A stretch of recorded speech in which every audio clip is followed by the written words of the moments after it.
الحمد لله نحمده ونستعينه ونستغفره ونؤمن به ونتوكل عليه ونعوذ بالله من شرور أنفسنا ومن سيئات أعمالنا من يهده الله فلا مضل له ومن يضلله فلا هادي له ونشهد أن لا إله إلا الله وحده لا شريك له ونشهد أن سيدنا ونبينا وحبيبنا وشفيعنا ومولانا محمدا عبده ورسوله أما بعد فأعوذ بالله من الشيطان الرجيم بسم الله الرحمن الرحيم وليعفوا وليصفحوا ألا تحبون أن يغفر الله لكم والله غفور رحيم. وعن عقبة بن عامر رضي الله تعالى عنه قال لقيت رسول الله صلى الله عليه وسلم فقال يا عقبة صل من قطعك واعف عمن ظلمك واعط عمن حرمك أو كما قال عليه الصلاة والسلام. بزرگان محترم اور قرآن پاک کی آیت پڑھی گئی ہے اور رسول اللہ صلی اللہ علیہ وسلم کی ایک حدیث بیان کی گئی. قرآن پاک کی آیت کا خلاصہ یہ ہے، اللہ پاک ارشاد فرماتے ہیں وَلْيَعْفُوا وَلْيَصْفَحُوا، معاف کر دو اور درگزر کر دو. الا تحبون ان یغفر اللہ لکم، کیا تم نہیں پسند کرتے، تم نہیں چاہتے کہ اللہ تمہیں معاف کرتا. حضرت عقبہ بن عامر رضی اللہ تعالی کہتے ہیں میری ملاقات اللہ کے نبی صلی اللہ علیہ وسلم سے ہوئی تو مجھے حضور نے 3 باتیں ارشاد کی، 3 باتیں آپ سے بتائیں. اس میں پہلی بات ارشاد فرمایا صل من قطعک، تم سے جو رشتے کو توڑے تم اس سے جوڑو. واعف عمن ظلمک، تمہارے ساتھ جو ظلم کرے تم دل سے اسے معاف کرے. واعط عمن حرمک، تمہیں جو محروم رکھے نہ دے تم اسے بھی اللہ کی محبت سے دے دو. اسی روایت کو حضرت عقبہ بن عامر رضی اللہ تعالیٰ ایک دوسرے انداز میں نقل فرماتے ہیں. کہتے ہیں کہ ایک مرتبہ اللہ کے رسول سے میری ملاقات ہوئی تو حضور نے میرے ہاتھ کو اپنے ہاتھ میں لیا اور پھر ارشاد فرمایا کہ عقبہ بڑے بڑے اخلاق، مکارم اخلاق بتاؤں کیا چیز ہے؟ پھر خود ہی ارشاد فرمایا صل من، یہ 3 باتیں کہ تم سے جو رشتے کو توڑے تم اس کو جوڑو. واعف عمن ظلمک، تمہارے ساتھ جو ظلم کرے تم اس کو دل سے معاف کرو. واعط عمن حرمک، تمہیں جو محروم رکھے اسے بھی اللہ کی محبت کرو. اسی روایت کو دوسرے مقام پر ایک لفظ کے اضافے کے ساتھ اور ایک لفظ کی تبدیلی کے ساتھ ارشاد فرمایا وَأَحْسِنْ إِلَىٰ مَنْ أَسَاءَ إِلَيْكَ، تمہارا جو برا چاہے برا کرے تم اس کے ساتھ احسان کا پابند کرو.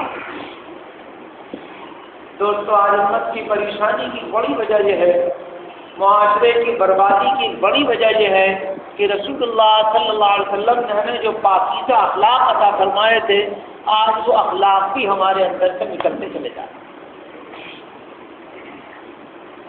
اللہ کے رسول نے اخلاق کا اتنا مقام بلند فرمایا. ایک حدیث میں ارشاد فرمایا کہ ایک آدمی ایسا ہے جو فرائض و واجبات کے ساتھ ساتھ بہت نفلیں پڑھتا ہے اور فرائض کے ساتھ ساتھ بہت نفل روزے رکھتا ہے. اس شخص کو قیامت کے دن جو مقام ملے گا وہ دوسرا آدمی جو صرف فرائض و واجبات کا اہتمام کرتا ہے لیکن اچھے اخلاق اپنے اندر رکھتا ہے. اس دوسرے آدمی کو اپنے اچھے اخلاق کی وجہ سے اس شخص سے بھی اونچا مقام بلکہ اس کے برابر کے اس سے اونچا درجہ مل سکتا ہے. اس کو جس کے اخلاق اچھے. تو اخلاق بہت بڑی چیز ہے. ایک حدیث میں حضور نے ارشاد فرمایا کہ قیامت کے دن میزان میں ترازو میں سب سے زیادہ وزنی جو چیز ہوگی وہ اچھے اخلاق.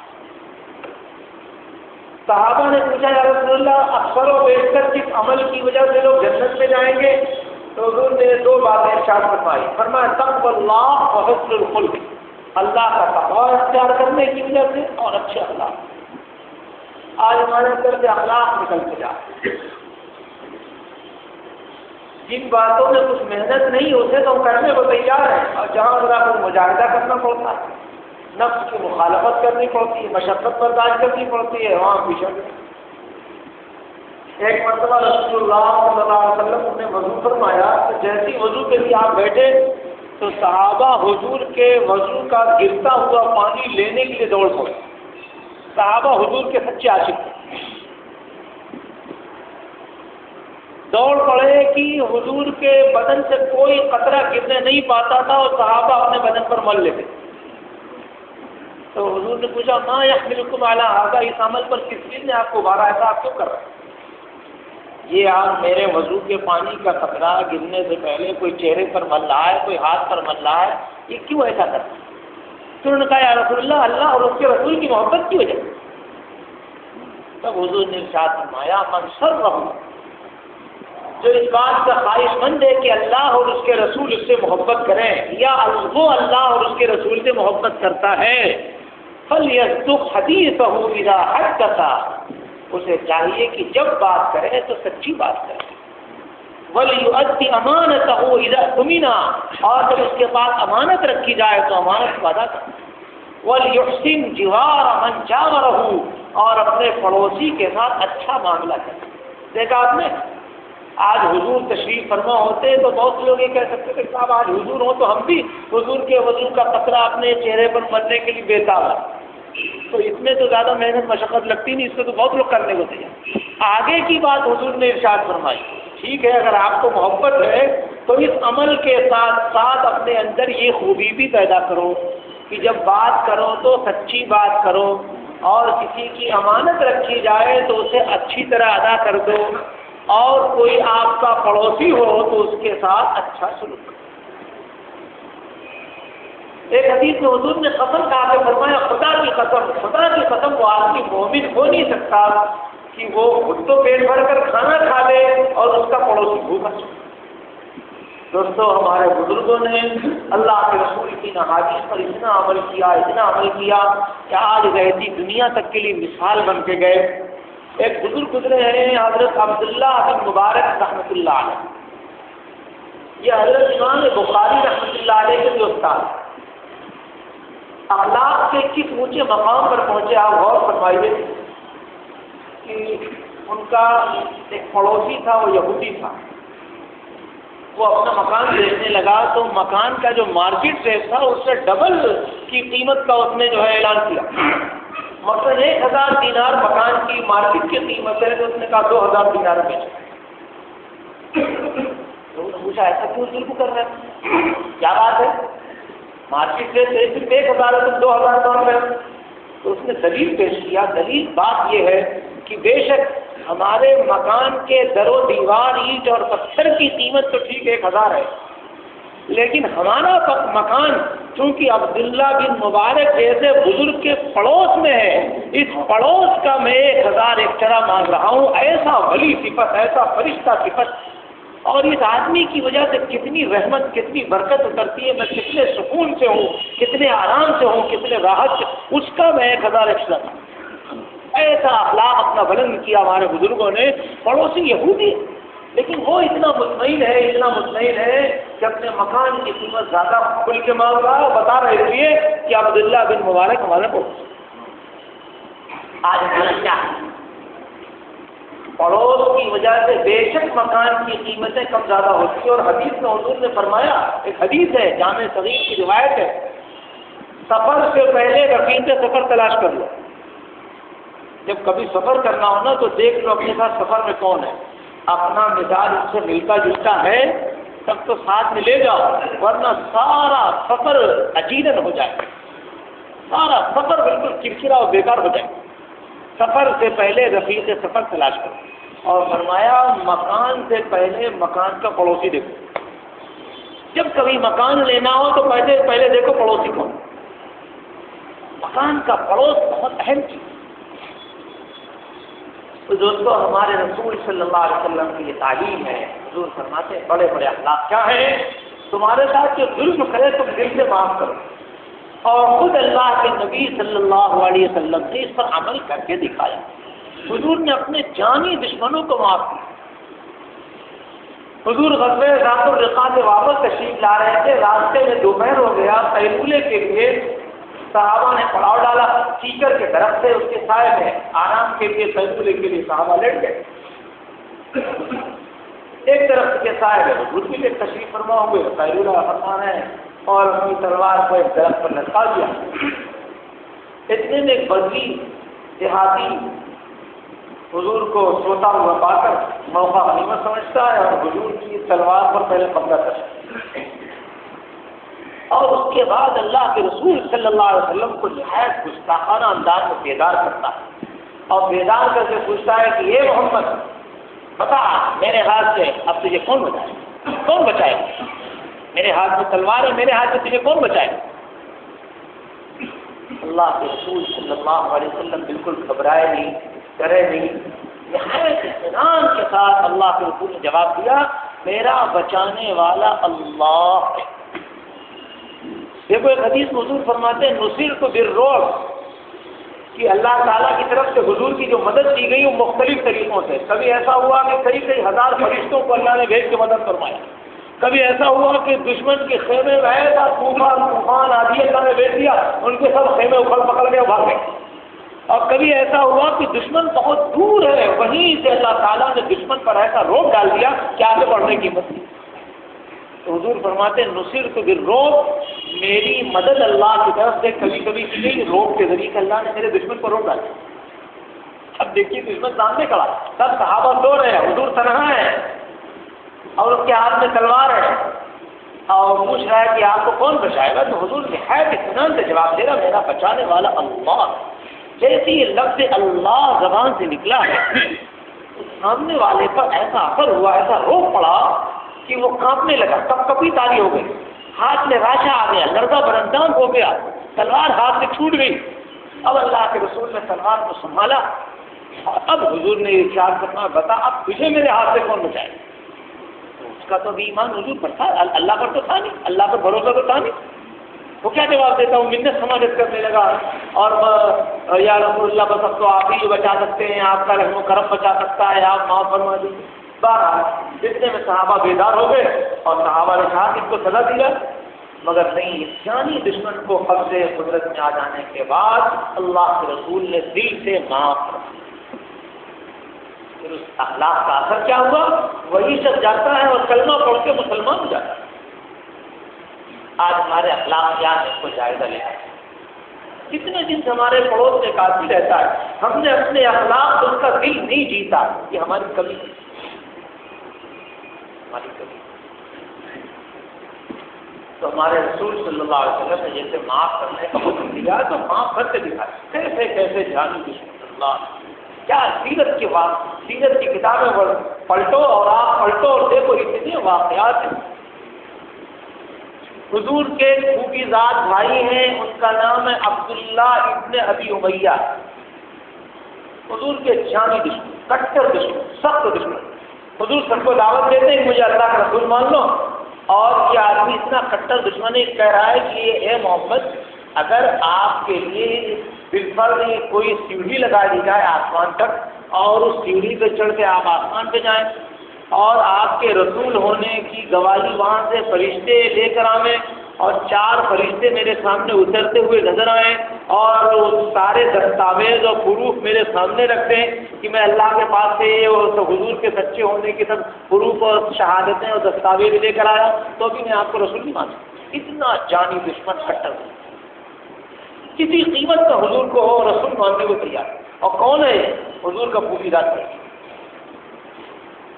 آپ جانتے ہیں باہر کا آدمی مخالفت کرے کہ اتنی تکلیف نہیں تھی، گھر کا رشتہ دار جس نے حضور کی صبح کو دیکھا، حضور کی شام دیکھا، خلوت جلوت دیکھا، گھر کی زندگی، باہر کی زندگی، امانت داری، سچائی، سب کچھ دیکھا، اس کے باوجود مخالفت کرے، کتنا صدمہ حضور کو پہنچا۔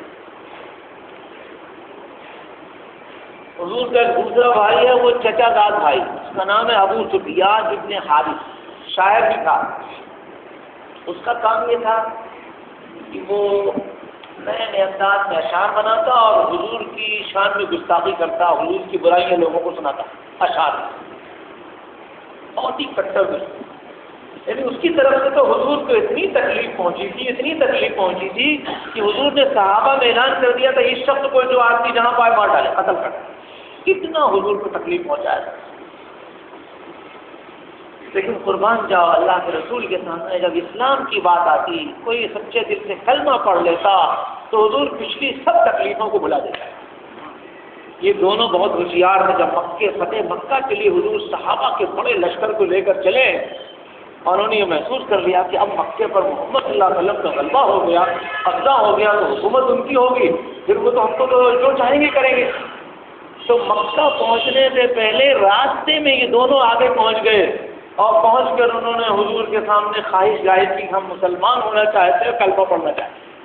پر جیسی ان دونوں نے کلمہ پڑھنے کی خواہش ظاہر کی اور اسلام قبول کرنے کی ظاہر کی تو اللہ کے رسول نے پچھلی ساری غلطیاں ان کی معاف فرما دی اور ان کو امن دے دیا، اور وہی جو کل تک عبداللہ ابن امیہ کہا جاتا تھا اب وہ رضی اللہ تعالی عنہ ہو گئے، صحابی ہو گئے اور واجب الاحترام ہو گئے۔ وہی ابو سفیان ابن حارث جن کے بارے میں حضور نے فرمایا کہ جہاں پاؤ قتل کر ڈالا، اب حضور نے ان کو معاف کر دیا تو کس کی مجال ہے کہ انہیں نگاہ اٹھا کر دے۔ اب وہ بھی رضی اللہ تعالیٰ عنہ ہو گئے، صحابی ہوئے اور واجب الاحترام۔ ایسے دوستو سیرت کی کتابیں پڑھی، کتنے واقعات ہیں حضور نے اپنے جانی دشمنوں کو معاف کیا۔ خیبر آئیے، خیبر جب فتح ہو گیا، خیبر میں یہودی لوگ آباد تھے۔ یہودی بڑی گندی قوم ہے، ایک ایک دن میں 70 نبیوں کو قتل کیا۔ قرآن پکار کر کہتا ہے لَتَجِدَنَّ أَشَدَّ النَّاسِ عَدَاوَةً لِلَّذِينَ آمَنُوا الْيَهُودُ وَالَّذِينَ أَشْرَكُوا۔ اس آیت کا خلاصہ ہے کہ مسلمانوں کا سب سے بڑا دشمن تم یہودیوں کو اور مشرکوں کو پاؤ گے۔ پوری تاریخ یہودیوں کی دشمنی سے بھری پڑی اور یہ اتنی شاطر اور ہوشیار قوم ہے، کھل کر سامنے نہیں آتی، دوسروں سے کام کرواتی، پیچھے سے وار کرتی۔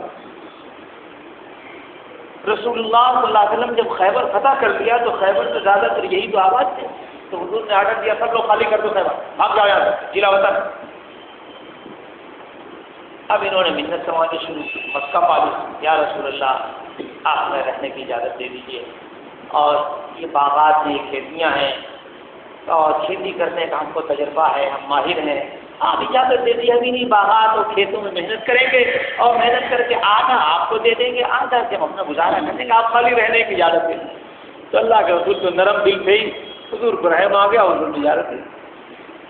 انہوں نے کہا ٹھیک، اچھا خیبر کی زمین کو ہم پٹائی پر سمجھیں گے، آدھی پیداوار تم لینا، آدھی ہمیں دینا، مگر یاد رکھو یہ اجازت جو دے رہے ہیں یہ عارضی ہے، ہم جب چاہیں گے تم کو یہاں سے نکال سکتے ہیں، ہم مستقل رہنے کا پرمیشن نہیں دیں۔ انہوں نے جب دیکھا کہ اللہ کے رسول ہماری طرف سے مطمئن ہو گئے، صحابہ مطمئن ہو گئے، اور انہوں نے حضور کی خدمت میں ہدیہ بھیجنا شروع کیا۔ ہدیہ تحائف کا سلسلہ شروع کیا۔ اسی نے ایک عورت کو تیار کیا، ایک خاتون کو تیار کیا جو ایک یہودی کی بیوی تھی، اس کا نام تھا زینب۔ اس عورت کو پتہ نہیں کیا لالچ دے کر تیار کیا کہ تم ایسا کرو، حضور کی خدمت میں ایک بھنا ہوا بکرا ہدیے میں پیش کرو کھانے کے لیے، جو حضور آپ کی دعوت ہے، اور اس بکرے کو زہر میں بھون کر بھیجنا۔ کیا کہا؟ زہر میں بھون کر۔ اس نے ایسے ہی کیا اور اللہ کے رسول کے سامنے بھنا ہوا بکرا پیش کیا گیا۔ حضور نے بھی اس میں سے کچھ چند لقمے تناول فرما لیے، حضور کے بعد صحابہ نے بھی کھائی۔ جیسے حضور نے کھایا تو ایسا زہریلا بکرا تھا کہ روایت میں آتا اس زہر کے اثرات حضور کے اوپر کے تالی پر آ گئے اور عرصے دراز تک رہے، بلکہ ایک روایت میں آتا ہے کہ وفات کے وقت تک اس زہر کا اثر رہا اور وفات کے وقت وہ زہر کا اثر اور پھیل گیا، سخت تکلیف۔ ایک صحابی چلے تھے برا ابن معرور، ان پر تو اتنا اثر ہوا کہ وہ تو یہ شہید ہی ہو گئے بیچارے انتقال ہوئے۔ یہ کس نے؟ یہودیوں نے کروایا۔ یہ جانتے کون یہودی؟ یہ وہی یہودی ہیں ہم اور آپ جن کی ایک ایک نقل کا اتباع اور اس کی نقل پہ چلنے کے لیے بالکل بےتاب رہتے ہیں کہ ادھر سے جیسا آرڈر ہوا، جیسا ادھر سے فیشن نکلا، ہم تو کیش کرنے کے لیے تیار۔ یہ وہی یہودی روزانہ آپ سورہ فاتحہ میں کہتے ہیں نا صراط الذین انعمت علیہم غیر المغضوب علیہم ولا الضالین، کہ اللہ ہمیں ان لوگوں کا راستہ چلائیے جن پر آپ نے انعام کیا ہے، اور ان کے راستے پر نہ چلائیے جن پر آپ کا غضب ہوا ہے، اور ان کے راستے پر نہ چلائیے جو گمراہ ہو گئے، بھٹک گئے۔ مفسرین کی تفسیر اٹھا کر پڑھو، یہ جن پر غضب ہوا ان سے مراد کون؟ یہودی لوگ۔ یہ یہی یہودی ہیں کہ ہر نماز میں آپ اللہ سے دعا کرتے ہیں کہ اللہ ان کے راستے پر چلنے سے ہم کو بچائیے، اور ہر فیشن جو ادھر سے نکلا نا ہم کیچ کرنے کو تیار، حضور کی سنت کو چھوڑا اور ان کے فیشن کو کیا۔ یہ بتا رہا ہوں کہ یہ کون یہودی اسلام کے، مسلمانوں کے، حضور کے کتنے کٹر دشمن ہیں، اور ہم نے ان کو اپنے دلوں میں جگہ دے رکھی ہے، اپنے گھروں میں جگہ دے رکھی ہے، اپنے سماج و معاشرے میں جگہ دے رکھی ہے۔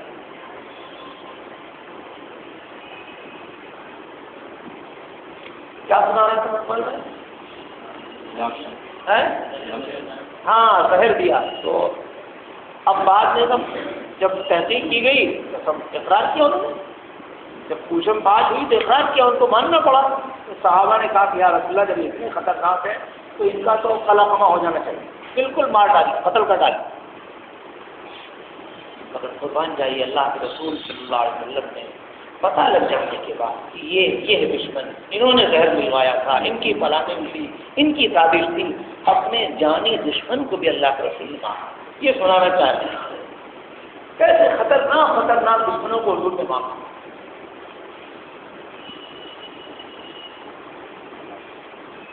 دوسرا واقعہ، رسول اللہ صلی اللہ علیہ وسلم کا جادو کس نے کروایا؟ ارے بھائی، سورہ فلق، سورہ ناس جو نازل ہوئی 11 آیتیں، یہ جادو کی کاٹ پھر نازل، جی یہودیوں نے کروایا۔ لبید ابن عاصم ایک منافق تھا، اس کے لڑکے یہودیوں بھاری رقم اور بھاری دولت کی لالچ دے کر یہودیوں نے کروایا، اور اس شخص نے ایک ایسا کنواں جو بہت ہی ویران، جہاں سانپ اور بچھوؤں کا بسیرا تھا، اس کنویں کے اندر وہ جادو کی چیزیں اس نے ڈال رکھی۔ اللہ تعالیٰ نے اپنے حبیب کو، حضرت جبریل امین کو بھیج کر اطلاع کروائی، سب تفصیل بتائی، اور یہ صورتیں اتری، دونوں صورتیں نازل ہوئیں، اور اللہ کے حکم کے مطابق یہ آیتیں حضور پڑھتے گئے، اور وہ گرہیں کھلتی چلی گئی اور حضور کو آرام ملتا چلا۔ بعد میں ان کی بھی چوری پکڑی گئی، کس نے جادو کروایا تھا، کیا تھا، سب حضور کے سامنے آیا، مگر حضور نے ان کو معاف۔ ایسے کتنے واقعہ۔ احد کی لڑائی کا واقعہ اٹھا کر پڑھو، احد کی لڑائی میں شروع میں میدان مسلمانوں کے ہاتھ تھا، مسلمان جیت گئے۔ یہ تو حضرت خالد ابن ولید رضی اللہ تعالیٰ اپنے لشکر کو لے کر جب اس وقت مشرکین کے ساتھ بھی تھے، وہ پیچھے سے آ کے اچانک جو حملہ کیا تو پھر مسلمانوں میں افراتفری مچ گئی، اور پھر مسلمانوں کا اتنا نقصان ہوا کہ 70 صحابہ شہید ہو گئے، حضور کے سر مبارک پر تلوار لگی، دانت مبارک شہید ہوا، اور سر مبارک میں خود کی کڑیاں چبھی، اتنی سب تکلیف، 70 صحابہ شہید ہو گئے۔ یہ سب کیوں ہوا؟ یہ سب تکلیف کا سبب کون بنے؟ وہی حضرت خالد بن ولید۔ یہی خالد بن ولید ہے جب حضور کے سامنے آ کے ندامت کا اور شرمندگی کا اظہار کرتے ہیں تو اللہ کے رسول نہ صرف یہ کہ معاف فرما دیتے ہیں بلکہ تسلی دیتے ہیں۔ حضور تسلی میں ایک حدیث سناتے ہیں کہ خالد 3 چیزیں تو ایسی ہیں کہ اپنے سے پہلے کے سب گناہوں کو ختم کرا دیں۔ انہی چیزوں میں کیا فرمایا؟ ان الاسلام یہدم ما کان قبل، کہ اگر کوئی سچے دل سے کلمہ پڑھ لیتا ہے، اسلام قبول کر لیتا ہے تو اللہ اس کے پچھلے سب گناہوں پر معافی کا قلم کھیل دیتا ہے۔ دوسری چیز فرمایا وَإِنَّ الْهِجْرَةَ تَهْدِمُ مَا كَانَ قَبْلَهَا، اور اگر کوئی سچے دل سے ہجرت کر لیتا ہے اللہ ان کے رسول کی رضا کے لیے تو ہجرت بھی اس کے پچھلے گناہوں کو معاف کرا ہے۔ اور تیسری چیز فرمایا حج مبرور، جو ایسا حج کرے جو سنت کے مطابق ہو اور اس کا حج قبول ہو جائے، اور بے شک جو سنت کے مطابق حج کرے گا اس کا حج قبول ہے تو اس کے بارے میں بشارت ہے کہ اس کے پچھلے سب گناہ معاف۔ جب انہوں نے آ کے ندامت و شرمندگی کا اظہار کیا کہ رسول اللہ مجھ سے غلطی ہوئی ہے، مجھے معاف کر دیجیے، میں مسلمان ہونا چاہتا ہوں، تو حضور نے معاف بھی کیا بلکہ ان کی شرمندگی کو مٹانے کے لیے حضور نے یہ بشارت سنائی۔ ایسے کتنے واقعات، لیکن ہمارا حال یہ ہے کتنے مسلمان آج بھی ایسے ہیں، کسی سے کسی بات میں ناچاقی نا اتفاقی ہو گئی تو وہ دل کے فریج میں کینہ چھپا لیتے ہیں، پھر وہ کبھی حسد کی شکل میں ظاہر ہوتا ہے، کبھی غیبت کی شکل میں ظاہر ہوتا ہے، کبھی بیابروئی کی شکل میں، یہاں تک کہ کبھی مرڈر کی شکل میں ظاہر ہو جاتا ہے، اور اس گندگی کو سینے میں لیے پھرتے ہیں۔ یاد رکھو اللہ کے نبی صلی اللہ علیہ وسلم نے فرمایا کہ جو معاف کر دیتا ہے، معاف کرنے والے کی عزت کو اللہ تعالیٰ بلند فرماتا ہے۔ معاف کرنے والے کی عزت کو اللہ تعالیٰ بڑھا دے. اور ایک حدیث اور سنا تو بہت سے لوگوں کے سامنے کوئی بیچارہ شرمندہ ہو گیا، نادم ہو گیا، اب وہ معافی مانگنے کے لیے آتا ہے تو کیا بولتے ہیں، نہیں میں معاف نہیں کروں گا، میں قیامت کے لیے بدلہ لوں. ایسے نہیں مسلمان. سنو ایک ایسی حدیث حضور کی سناتا ہوں، اتنی زبردست دھمکی اس حدیث میں. حضور نے فرمایا کہ اگر کوئی بھائی آپ سے معذرت کرنے کے لیے آیا، معافی مانگنے کے لیے آیا، اور آپ نے معاف نہیں کیا، تو وہ شخص جو معاف نہیں کر رہا ہے معافی مانگنے کے باوجود، وہ اتنا بڑا مجرم ہے، پاپی ہے، اللہ کے رسول اتنا ناراض ہے. حضور فرماتے ہیں قیامت کے دن ایسا شخص میرے حوض کوثر پر مجھ سے پانی نہیں پی سکتا، میرے پاس حوض کوثر میں ملاقات نہیں کرتا. آپ کا بھائی آپ سے معاف اس کو شرمندگی ہو گئی، احساس ہو گیا، وہ معافی مانگنے کیا ہے اور معاف کرنے کو نہیں ہو. قرآن پاک میں اللہ تعالیٰ کیسے محبت بھرے انداز میں فرما رہے ہیں، وَلْيَعْفُوا وَلْيَصْفَحُوا، معاف کر دو، درگزر کر دو. اَلَا تُحِبُّونَ أَن يَغْفِرَ اللَّهُ، کیا تم نہیں پسند کرتے کہ اللہ تمہیں معاف کرے؟ اگر آج آپ اللہ کے بندوں کو معاف کریں گے تو قیامت کے دن اللہ تعالیٰ آپ کو معاف کرے. تو آج کا سبق کا خلاصہ یہ ہے دوستو، 3 باتیں حضور نے ارشاد فرمائی. سِلْ مَنْ قَطَعَ، تمہارے ساتھ جو رشتے کو توڑے تو بڑھ کے جوڑو. وَاعْفُ عَمَّنْ ظَلَمَكَ، تمہارے ساتھ جو ظلم کرے تو دل سے اس کو معاف کرو. وَاعْفِ عَمَّنْ حَرَمَكَ، تمہیں جو کبھی نہیں دیتا، محروم رکھتا ہے، تم اس کو بھی اللہ کی محبت میں دیتے رہو. یہ ہیں بڑے بڑے اخلاق. اب آپ مجھے مولانا صاحب یہ بات تو آپ نے بتا دی، پر نفس تیار نہیں ہوتا، ہمت نہیں ہوتی. یہ طاقت قوت کہاں سے لائیں کہ اس پر عمل کرنے کے لیے نفس تیار ہو جائے؟ اس کا بھی پتہ بتا دیں، جاؤ گے؟ ہاں، قرآن نے ان کا پتہ بتایا، فرمایا یا ایھا الذین آمنوا اتقوا اللہ وکونوا مع الصادقین. اے ایمان والو تقوی اختیار کرو. اللہ تقوی کہاں ملے گا؟ کہاں؟ متقی لوگوں کی صحبت میں رہو. جاؤ اللہ والوں کی صحبت میں جانے آنے سے عملی اسپرٹ پیدا ہوتی ہے، عملی استعداد پیدا ہوتی ہے، روحانی طاقت و قوت پیدا ہوتی ہے. ایسی طاقت مل جاتی ہے کہ ہر گناہ کو آدمی چھٹک دے اور نیکیوں پہ چلنے والا ہو.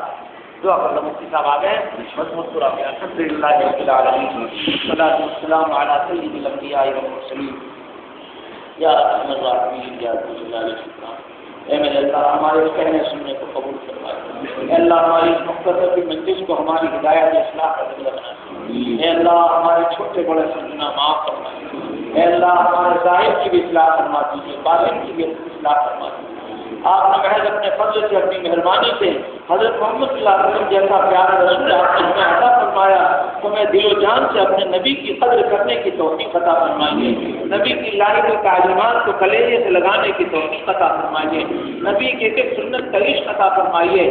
نبی جو اخلاق لے کر آئے، جو اعمال لے کر آئے، اسے اپنی زندگیوں میں ہمیں داخل کرنے کی توفیق عطا فرمائیے. اے اللہ پوری امت کے ساتھ رحم کا، کرم کا، عافیت کا معاملہ فرمائیے. مسلمانوں میں آپس میں جوڑ کی شکلیں پیدا فرمائیے. اے اللہ توڑ کی شکلوں سے ہماری اور پوری امت کی حفاظت فرمائیے. اے اللہ ہم میں سے ہر ایک کو اپنے اپنے وقت پر اکمل ایمان پر خاتمہ عطا فرمائیے. سبحان ربک رب العزة عما یصفون وسلام علی المرسلین والحمد للہ.